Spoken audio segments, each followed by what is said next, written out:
जय हिंद। नमस्कार फ्रेंड्स, ज्योति क्लासेस में आप सभी का एक बार फिर से स्वागत है। फ्रेंड्स, जैसा कि आप सभी को पता है कि हमने अपनी क्लास 6 होम साइंस की सीरीज़ कंटिन्यू कर रखी है और जिसमें हमने अभी तक चैप्टर 1 to 13 को बहुत ही अच्छे से कंप्लीट किया है। आप सभी से रिक्वेस्ट है, अगर अभी तक आपने चैप्टर 1 to 13 के वीडियोज़ नहीं देखी तो प्लीज़ प्लेलिस्ट में जाइए और चैप्टर 1 to 13 के वीडियो को देखिए। इसमें सारे ही चैप्टर मैंने बहुत ही अच्छे से एक्सप्लेन कर रखे हैं। तो फ्रेंड्स, बिना टाइम वेस्ट किए चलते हैं आज की टॉपिक की तरफ कि आज की क्लास में हम पढ़ने क्या वाले हैं। तो आप ये स्क्रीन पर देख पा रहे होंगे, ये है हमारा चैप्टर 13 का स्मरणीय तथ्य। चैप्टर 13 तो हमने कंप्लीट कर लिया, बट उसके हमने अभी स्मरणीय तथ्य और कुछ उसकी प्रश्नावली है जो हमने कवर अप नहीं किए हैं, वही हम आज की क्लास में करने वाले हैं। तो फ्रेंड्स, इस टॉपिक को करने से पहले हम फटाफट एक क्विक रिवीजन ले लेते हैं। किसका? अपने प्रीवियस क्लास का। Because friends, you know that ना, revision is the most important part of our study. तो आप ये स्क्रीन पर देख पा रहे होंगे कि हमने प्रीवियस क्लास में किया था कढ़ाई कला, महत्व एवं उसके टाँके किस तरह तरह के होते हैं। It means embroidery art, importance and stitches. तो जिसमें हमने किया था कि कढ़ाई कला का महत्व क्या है और कढ़ाई कला होती कितने प्रकार, मतलब कढ़ाई कला का महत्व को कितने भागों में बांटा जा सकता है। दो देखे थे, पारिवारिक और आर्थिक। पारिवारिक क्या होता है, आर्थिक क्या होता है, इसको मैंने बहुत ही अच्छे से आपको एक्सप्लेन कराया था। फिर हमने देखा था कि इसके लिए आवश्यक सामग्री कौन कौन सी होती है। It means ingredients, necessary ingredients for embroidery. फिर हमने देखा था कपड़ा था, ट्रेसिंग पेपर था, कार्बन पेपर, नमूना इट मीन सैंपल, फ्रेम, सुई, कैंची, प्लास्टिक की थैली। फिर हमने देखा था रबर। नेक्स्ट हमने देखा था इसके लिए डिजाइन भी हमारे पास होना चाहिए, रेशमी या सूती रंगीन धागे भी होने चाहिए, छोटी कैंची, पेंसिल, कढ़ाई का सामान रखने का डिब्बा। इट मीन्स ये कढ़ाई कला के लिए इम्पोर्टेंट सामग्री हमारे पास होनी चाहिए। फिर हमने देखा था कढ़ाई के साधारण टाँके कौन से होते हैं, जिसमें हमने देखा था रनिंग स्टिच अथवा सादा टाँका, हेम स्टिच भराई का टाँका, lazy daisy stitch, chain stitch. फिर हमने देखा था कढ़ाई करते समय ध्यान रखने योग्य मुख्य बातें। फिर हमने देखा था तकिए के गिलाफ पर कढ़ाई किस तरह करनी चाहिए। तो ये सारे ही टॉपिक हमने फ्रेंड्स प्रीवियस क्लास में बहुत ही अच्छे से कंप्लीट किए थे। तो चलिए शुरू करते हैं आज का टॉपिक। देखते हैं इस चैप्टर का स्मरणीय तथ्य। It means memorable facts. आप इसको कंक्लूजन या समरी भी बोल सकते हैं। फर्स्ट पॉइंट है वस्त्रों की शोभा बढ़ाने के लिए हम क्या करते हैं। तो वस्त्रों की शोभा बढ़ाने के लिए हम कढ़ाई करते हैं।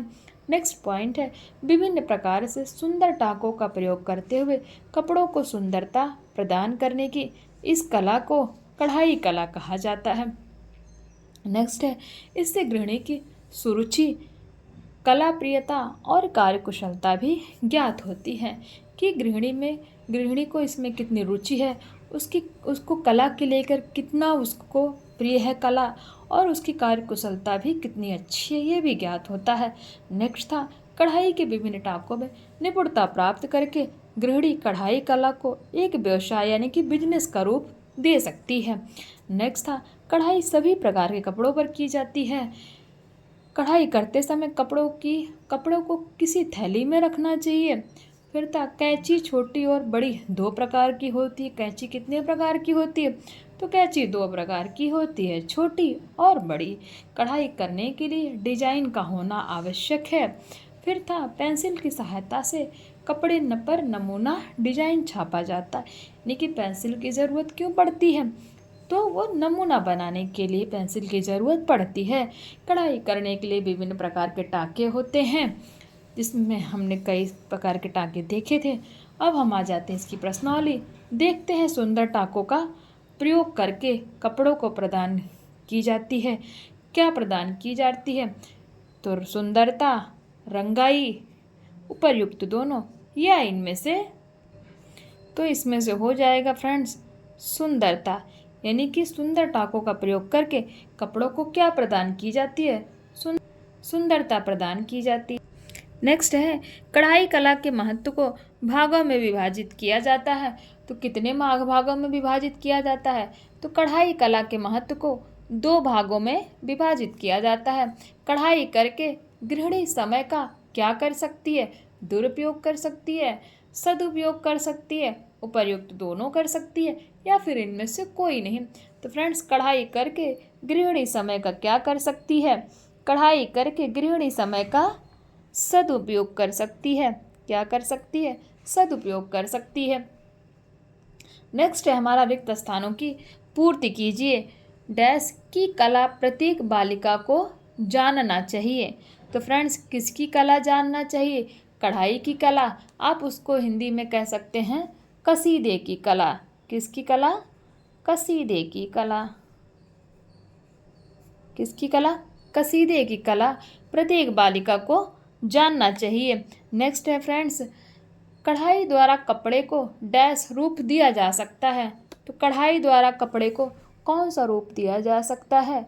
तो फ्रेंड्स, आकर्षक रूप दिया जा सकता है। कौन सा? आकर्षक रूप दिया जा सकता है। तो कढ़ाई के द्वारा कपड़े को आकर्षक रूप दिया जा सकता है। नेक्स्ट है, गलत रेखाओं को मिटाने के लिए डैश का प्रयोग किया जाता है। हमने पढ़ा था प्रीवियस क्लास में, किसी भी गलत रेखा को मिटाने के लिए हमें किसका प्रयोग करना चाहिए? तो रबर का प्रयोग। किसका? रबर का प्रयोग किया जाता है। डैश धागा काटने के काम आती है। तो धागा काटने के काम क्या आती है? किससे हम धागा काटेंगे? तो फ्रेंड्स, कैंची की। और कैंची कितने प्रकार की होती है? 2 प्रकार की होती है, छोटी और बड़ी। डैश की सहायता से कपड़े पर द्वारा डिजाइन छापा जा सकता है। तो किसके द्वारा छापा जा सकता है फ्रेंड्स? तो पेंसिल होना चाहिए उसके लिए। और क्या होना चाहिए? पेंसिल की सहायता से कपड़े पर पेंसिल, यानी कि पेंसिल होगी तभी तो डिजाइन बनाएंगे ना। पेंसिल की सहायता से कपड़े पर किसके द्वारा? नमूने द्वारा, यानी कि नमूने पर ही तो पेंसिल चलाएंगे। इट मीन सैंपल रखेंगे, जिसकी डिज़ाइन बनानी होगी उसके ऊपर सैंपल रखेंगे और उसी सैंपल पर हम क्या करेंगे? पेंसिल चलाएंगे। तो क्या हो जाएगा? पेंसिल की सहायता से कपड़े पर नमूने द्वारा डिजाइन छापा जा सकता है। फ्रेंड्स, ये था हमारा रिक्त स्थान। अब देखते हैं सही वाक्य पर सही तथा गलत वाक्य पर गलत का चिन्ह लगाएं। तो कलात्मक आकृतियों से कमरे की शोभा बढ़ जाती है। तो ये स्टेटमेंट क्या हो जाएगा फ्रेंड्स? ये स्टेटमेंट हो जाएगा आपका सही। नेक्स्ट है, कढ़ाई कला को 4 वर्गों में विभाजित किया जा सकता है। कढ़ाई कला को कितने वर्गों में विभाजित किया जा सकता है? तो कढ़ाई कला को 4 वर्गों में विभाजित किया जा सकता है। ये स्टेटमेंट क्या हो जाएगा फ्रेंड्स? ये स्टेटमेंट आपका रॉन्ग हो जाएगा। कैंची सिर्फ एक प्रकार की होती है। तो क्या कैंची सिर्फ एक प्रकार की होती है? नहीं, हमने प्रीवियस क्लास में पढ़ा था कैंची कितने प्रकार की होती है? कैंची 2 प्रकार की होती है। तो ये स्टेटमेंट भी क्या हो जाएगा? रॉन्ग हो जाएगा। नेक्स्ट है, कार्बन पेपर के द्वारा नमूने को कपड़े पर छापा जाता है। तो ये स्टेटमेंट क्या हो जाएगा फ्रेंड्स? ये स्टेटमेंट जो हो जाएगा आपका सही, यानी कि कार्बन पेपर द्वारा नमूने को कपड़े पर छापा जा सकता है। फ्रेंड्स, ये थी हमारी प्रश्नावली और इसमें आप देख सकते हैं अति लघु उत्तरीय प्रश्न, जिसमें है कढ़ाई कला किसे कहते हैं, कढ़ाई कला के महत्व को कितने भागों में बांटा गया है, कढ़ाई कला से गृहिणी को किन किन गुणों का पता चलता है और ट्रेसिंग पेपर कैसा होता है। तो फ्रेंड्स, ये है लघु उत्तरीय प्रश्न। कढ़ाई किन किन वस्त्रों पर की जा सकती है? चैन स्टिच करने की विधि बताइए। रनिंग स्टिच किस प्रकार की जाती है बताइए। शॉर्टन स्टिच किसे कहते हैं? कढ़ाई कला के पारिवारिक महत्व का वर्णन कीजिए, हमने पढ़ा था।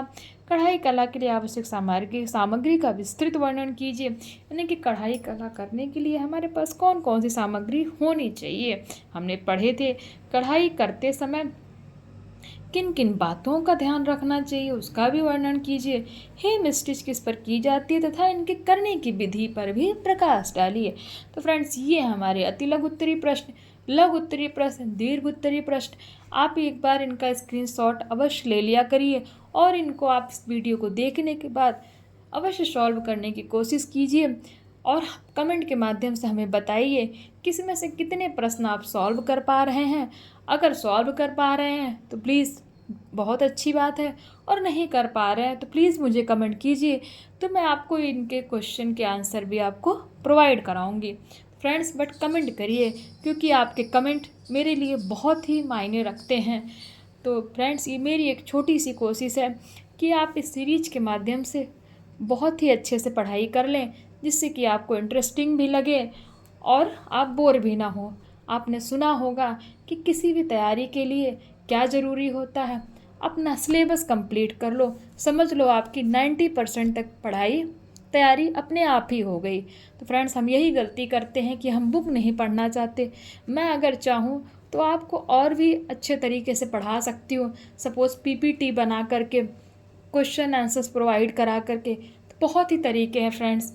टॉपिक वाइज पढ़ा सकती हूँ, मतलब बहुत सारे वे हैं पढ़ाने के।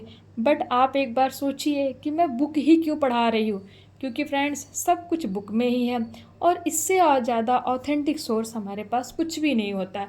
क्योंकि जो भी टीचर्स आपको पढ़ाते हैं वो आप देखिए, वो बुक से पढ़ के ही आपको पढ़ाते हैं। तो फ्रेंड्स आई होप आपको मेरा पढ़ाने का ये तरीका अच्छा लगा हो। अगर आप चाहते हैं कि मैं बुक से ही पढ़ाऊँ या फिर मैं पीपीटी या फिर किसी और चीज़ का उपयोग करके आपको पढ़ाऊँ, तो प्लीज़ मुझे कमेंट कीजिए, अपनी राय मेरे तक अवश्य पहुँचाइए। क्योंकि जब तक मैं आपकी राय नहीं जानूँगी तो मुझे कैसे पता लगेगा कि मैंने जो स्ट्रेटजी फॉलो की है आपके लिए वो अच्छी है या नहीं। मेरे हिसाब से तो फ्रेंड्स ये स्ट्रेटजी बहुत ही अच्छी है। हाँ, थोड़ा टाइम ज़रूर ले रही है, लेकिन ज़्यादा से ज़्यादा 2 महीने के अंदर मैं आपको सब कुछ कंप्लीट करा दूँगी। फिर मैं आपको क्वेश्चंस प्रोवाइड कराऊंगी, आप देखना उनके आंसर्स आप खुद ही निकालोगे, मुझे बताने की ज़रूरत नहीं होना चाहिए। क्योंकि फ्रेंड्स मैं आपको हैंडीकैप नहीं बनाना चाहती कि मैं आपको क्वेश्चन दे दूं फिर आपको आंसर दे दूं, आप उसका रट्टा मार लो। नहीं, आप बुक पढ़ो, फिर उसके बाद आपको मैं क्वेश्चन दूं, आप अपने आंसर्स खुद ही निकालिए। तो फ्रेंड्स ये थे हमारी आज की क्लास। ये देखिए हमने चैप्टर 13 कंप्लीट कर लिया, बस इसके 2 चैप्टर और बचे हैं। फ्रेंड्स हमारा क्लास 6 ख़त्म हो जाएगा, फिर हम चलेंगे क्लास 7 की तरफ। ऐसे करते करते फ्रेंड्स हम अपने सीरीज़ कंप्लीट कर लेंगे। फ्रेंड्स आज की क्लास यहीं तक, मिलते हैं नेक्स्ट क्लास में। और मैं कोशिश करती हूँ कि आपको एक दिन में, अभी तक मैं 2 वीडियो देती थी, बट अभी मेरी कोशिश रहेगी कि 3 से 4 वीडियो प्रोवाइड कराऊँ, जिससे कि आप फटाफट जो है सिलेबस कंप्लीट कर लें। क्योंकि हमें फ्रेंड्स फिर प्रैक्टिस भी करनी है क्वेश्चन की। ऐसा नहीं कि बस बुक ही पढ़ना है। अगर हम प्रैक्टिस नहीं करेंगे, क्वेश्चन नहीं सॉल्व करेंगे, तो आपको कैसे समझ में आएगा कि मैं क्या करा रही हूँ। बुक तो पढ़ने का कोई ऐसे मीनिंग नहीं है ना कि आप अगर क्वेश्चन ना सॉल्व कर सकें। तो फ्रेंड्स फटाफट इनको हम कंप्लीट करते हैं, मिलते हैं नेक्स्ट क्लास में। तब तक के लिए जय हिंद, नमस्कार।